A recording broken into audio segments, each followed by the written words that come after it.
যি গুৰুৱে লোভ এৰিব নোৱাৰে, মোহ এৰিব নোৱাৰে, আপোনাক কেনেকৈ লোভ মোহ এৰুৱাব?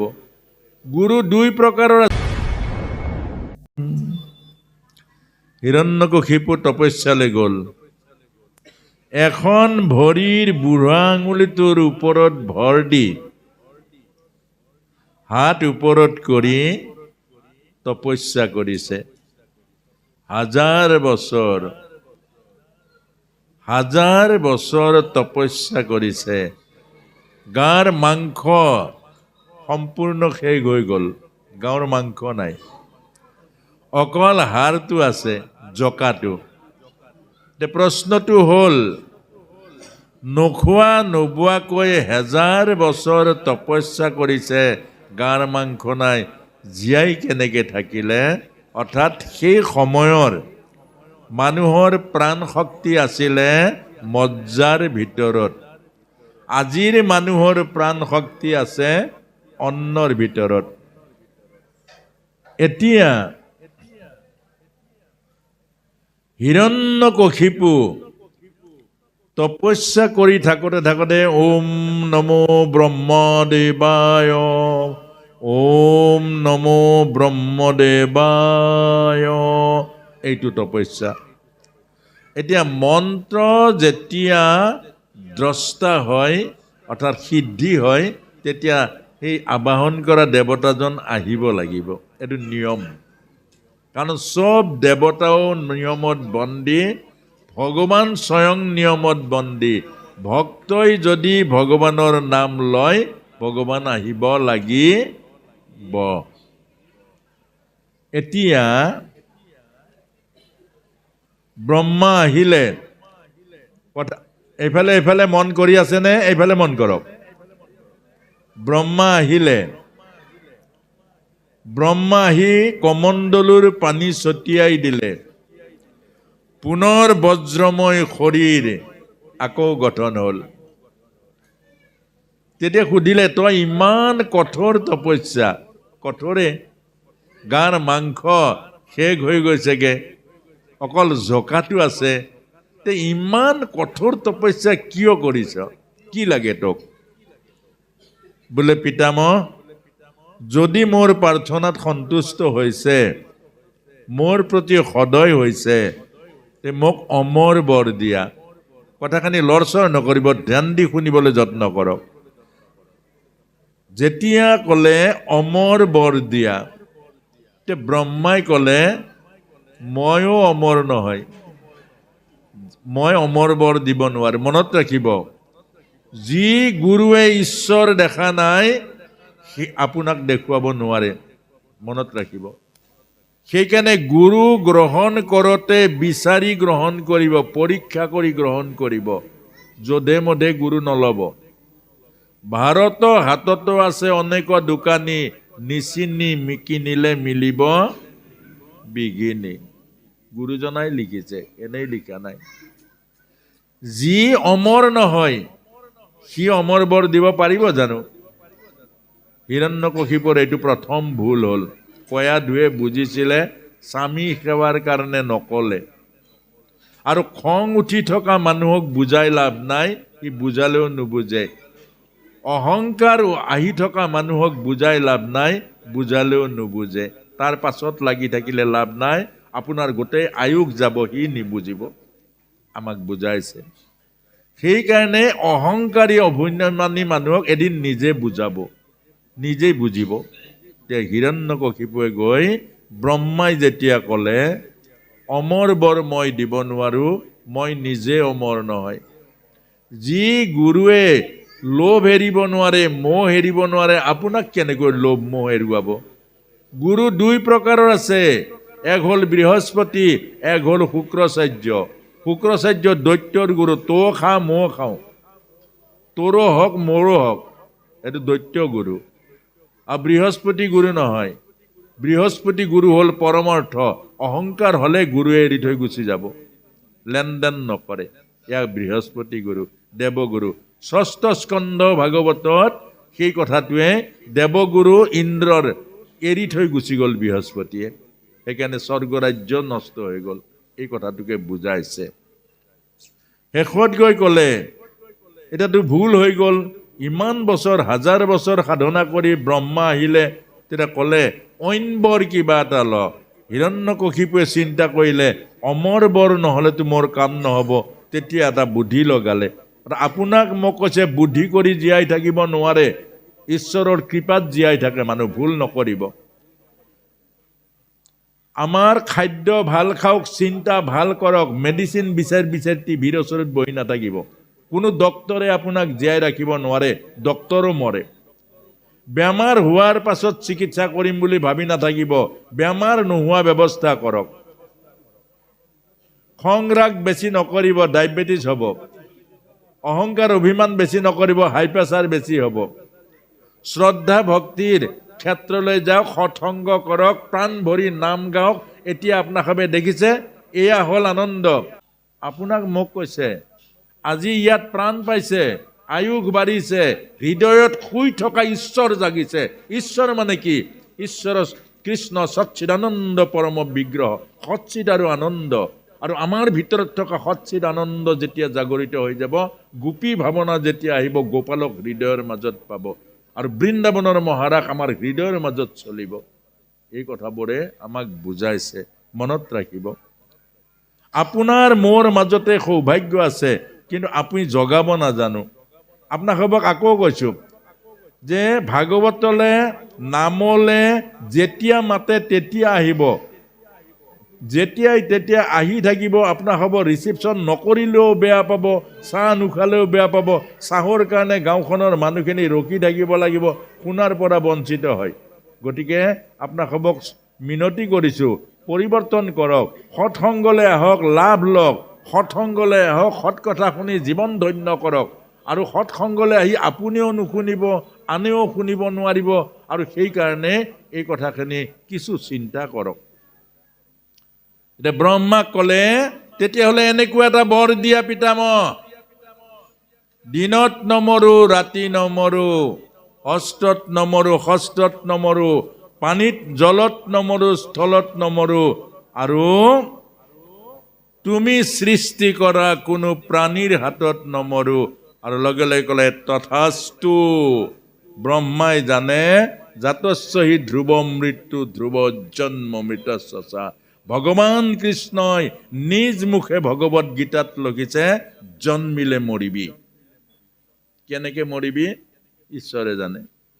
অনন্ত কোটি তৰিকা আছে ঈশ্বৰৰ নামত, আপুনি বাচিব নোৱাৰে। অনন্ত কোটি উপায় আছে, শাস্তি আপুনি পাবই, বাচিব নোৱাৰে। থানাত কেছ দিলে পাৰিব, কোৰ্টত ঘোষ দিব পাৰিব, দেৱ দেৱীক ঘোষ দিব পাৰিব, ভগৱানক ঘোষ দিব।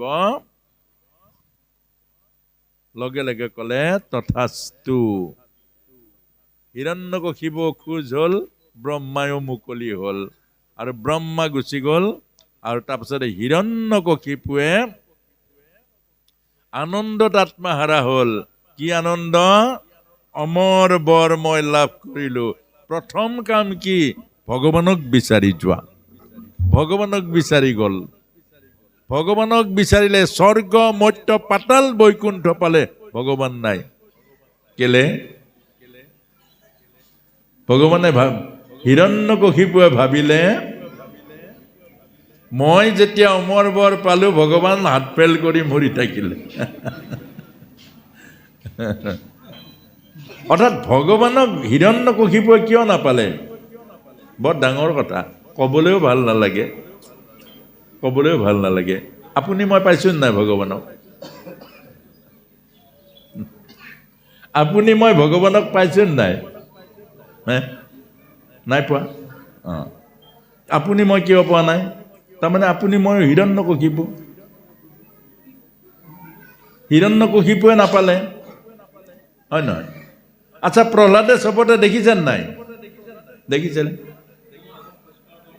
এতিয়া প্ৰহ্লাদ শুদ্ধ ভক্ত, আমি বৰ ভকত, কিন্তু আমি দেখা নাই, ভগৱানক নাপাওঁ। সেইকাৰণে আমি শুদ্ধ ভক্ত নহয়, হয় নহয় প্ৰভু? আৰু ইয়াত বেলেগ প্ৰমাণ লাগিছে জানো? যে ভগৱান হ'ল ভক্ত, ভক্তই সকলোতে ভগৱান দেখা পাইছে। আপুনি ময়ো ভক্ত, তা আমি দেখা নাই, তাৰমানে আপোনাৰ আৰু মোৰ মাজত কি আছে? প্ৰহ্লাদ সাধনাৰ ভক্ত, আমি ড্ৰেছে পোছাকে ভক্ত, এইটোৱে পাৰ্থক্য। শেষত গৈ এতিয়া কিয় নাপালে প্ৰহ্লাদ? হিৰণ্যকশিপুৱে বাহিৰত বিচাৰে ভগৱানক, ভিতৰত নিবিচাৰে, এইকাৰণে নাপালে। আৰু প্ৰহ্লাদে বাহিৰত নিবিচাৰে, ভিতৰত বিচাৰে, এইকাৰণে পালে। এতিয়া আজি মন্ত্ৰটো শিকিলেতো, সেইকাৰণে সন্তই কৈছে, দেখো ভাই आज समझ में आ गया ना, अंदर में भगवान रहता है, बाहर में मत खोजना, बाहर में नहीं मिलेगा भगवान को, भगवान तो अंदर में रहता है, अंदर में खोजो। सुबह सुबह भगवान अंदर में देखो, एक हृदय में बैठा हुआ मेरे भगवान, एक हृदय में बैठा हुआ मेरे भगवान, मुझे दिक निर्णय करो, सारा दिन में तुम्हारा सेवा में लागू। এইজন ভগৱান, অৰ্থাৎ আমাক বুজাইছে, মনত ৰাখিব, আজিৰ পৰা কৈছে বাহিৰত ভগৱান বিচাৰি নকৰিব।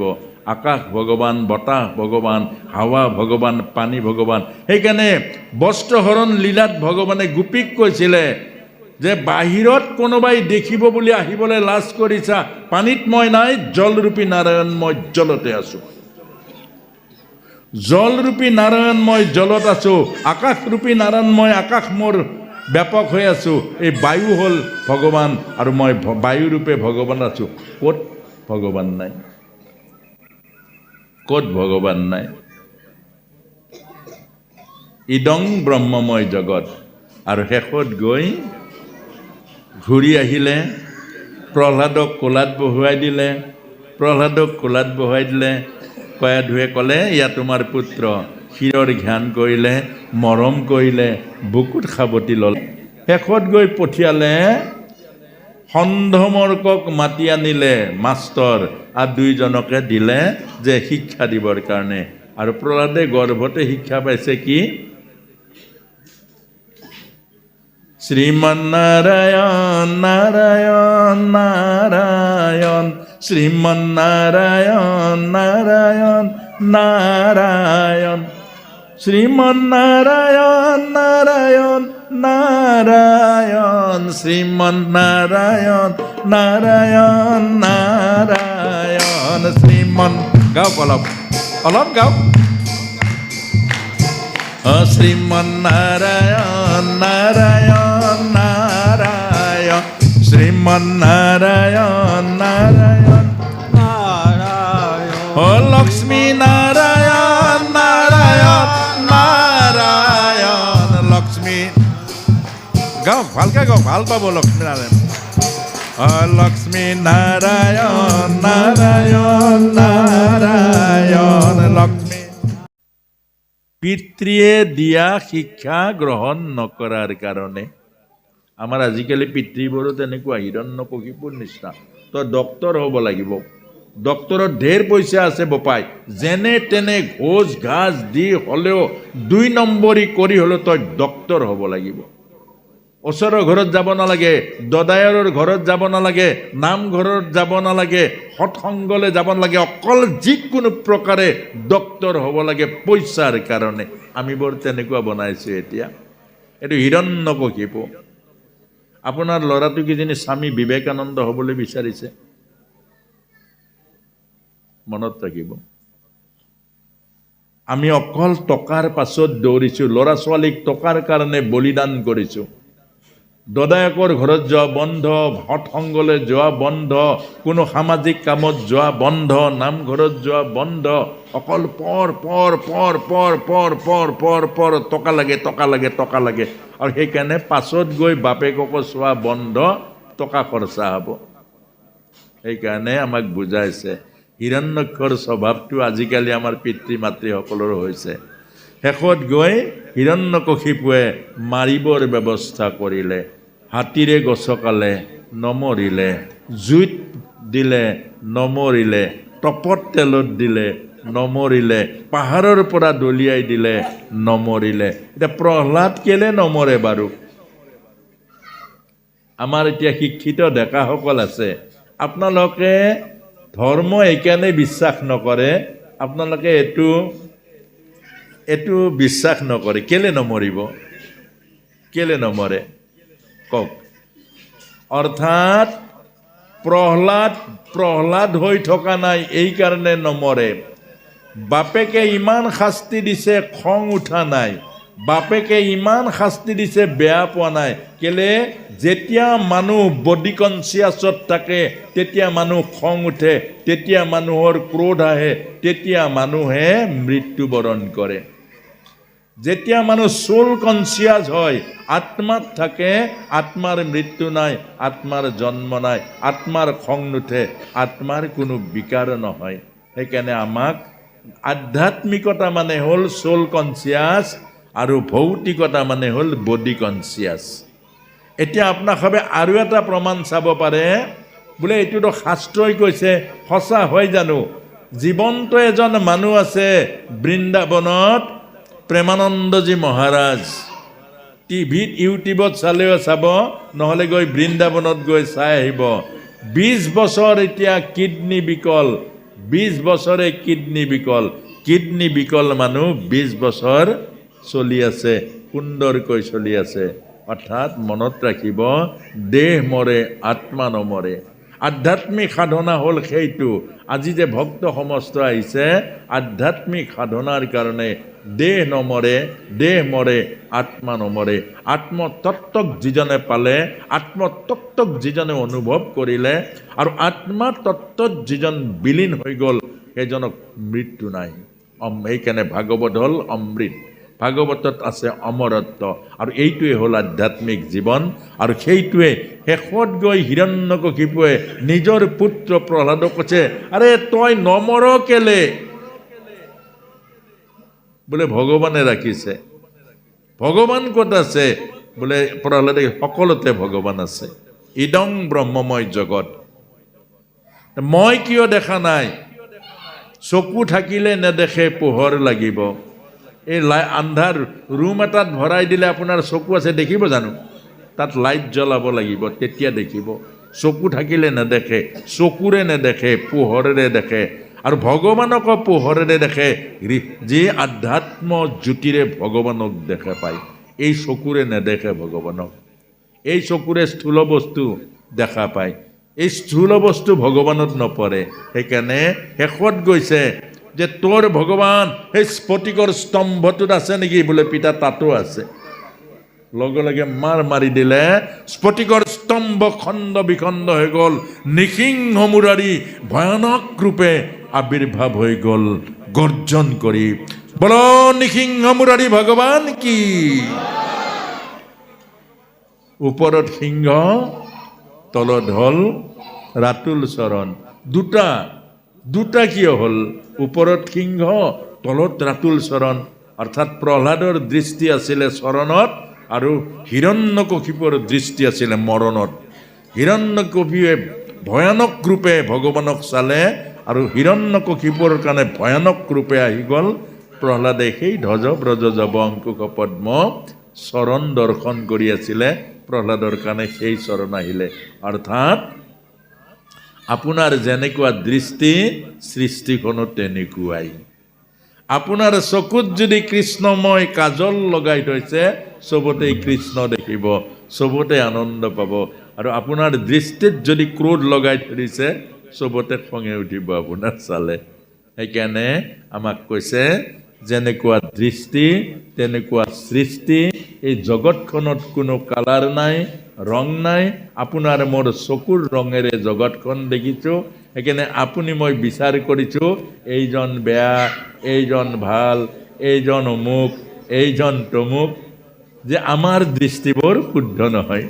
গতিকে এই কথাটোৰ কাৰণে আজিৰ শ্ৰীমদ ভাগৱত মহাপুৰাণৰ এই ভগৱান গোপাল লীলাৰ মাজেৰে, এয়া লীলা, ইয়াত এইটোৱে ভগৱানৰ লীলা। গতিকে আমাক দিয়াৰ উদ্যোক্তাসকলে দায়িত্ব, আজি 5 বছৰৰ পাছত আমাক মৰমেৰে, তাৰমানে 5 বছৰ যদি আমাক নিয়মতে পাহৰিবই লাগিছিলে, আকৌ 5 বছৰৰ পাছত মনত কৰিলে উদ্যোক্তাসকলে এইবাৰ মাতিলে আপোনালোকক সেৱা কৰিবৰ কাৰণে। গতিকে উদ্যোক্তাসকলক এই ব্যাসপীঠৰ পৰা ধন্যবাদ আৰু কৃতজ্ঞতা যাচিছোঁ। লগতে আমি সৌভাগ্য অনুভৱ কৰিছোঁ আপোনাসৱৰ নিচিনা ইমান শ্ৰদ্ধাশীল ভক্তসকলক, প্ৰভু ভগৱন্তৰ প্ৰতি শ্ৰদ্ধাশীল ভক্তসকলক এইখিনি ভগৱন্তৰ কথা ক'ব পাই আমি নিজকে সৌভাগ্যৱান বুলি ভাবিছোঁ। আৰু লগতে ইমান বয়োজ্যেষ্ঠ ভকতসকল, বিভিন্ন জেগাত বয়োজ্যেষ্ঠ ভকত পাবলৈ নাই, 60 বছৰতকৈ বয়স আজিকালি নায়েই প্ৰায় মানুহৰ। গতিকে ইমান বয়োজ্যেষ্ঠ ভকতসকলে ইমান সুন্দৰকৈ প্ৰভুৰ প্ৰতি ইমান গভীৰ শ্ৰদ্ধা বিশ্বাসেৰে কথাখিনি শুনিছে, তাৰ কাৰণে আমাৰ শিৰ দুৱাই ভকতসকলৰ চৰণত সেৱা যাচিছোঁ।